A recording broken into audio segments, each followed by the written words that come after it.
ಸುರಭಿ ಬೈಂದೂರು ಕಳೆದ 25 ವರ್ಷಗಳಿಂದ ಬೈಂದೂರು ಭಾಗದ ಮಕ್ಕಳಲ್ಲಿ ಹಾಗೂ ಪಾಲಕರಲ್ಲಿ ಸಾಂಸ್ಕೃತಿಕ ಪ್ರಜ್ಞೆಯನ್ನು ಮೂಡಿಸಲು ಪ್ರಯತ್ನಿಸಿದೆ ಹಾಗೂ ಯಶಸ್ವಿ ಕೂಡ ಆಗಿದೆ. ಭಾರತದ ಸಾಂಸ್ಕೃತಿಕ ಕಲೆಗಳಾದ ಯಕ್ಷಗಾನ, ಭರತನಾಟ್ಯ, ಜನಪದ ನೃತ್ಯ, ಸಂಗೀತ, ಚಿತ್ರಕಲೆ, ರಂಗಭೂಮಿ ಹೀಗೆ ಅನೇಕ ಕಲೆಗಳನ್ನು ಮಕ್ಕಳಿಗೆ ಕಲಿಸುತ್ತಾ ಬಂದಿದ್ದೇವೆ.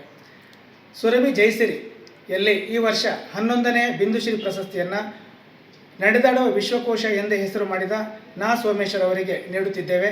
ಇದೇ ತಿಂಗಳ ಜನವರಿ 29ರಿಂದ ಫೆಬ್ರವರಿ 2 ಅಂದರೆ 5 ದಿನಗಳ ಕಾಲ ನಡೆಯುವ ಸುರಭಿ ಜಯಸಿರಿಯಲ್ಲಿ ನಮ್ಮ ವಿದ್ಯಾರ್ಥಿಗಳು ನಿಮ್ಮ ಮುಂದೆ ಸಾಂಸ್ಕೃತಿಕ ವೈಭವವನ್ನು ತೆರೆದಿಡಲಿದ್ದಾರೆ. ಆದ್ದರಿಂದ ದಯಮಾಡಿ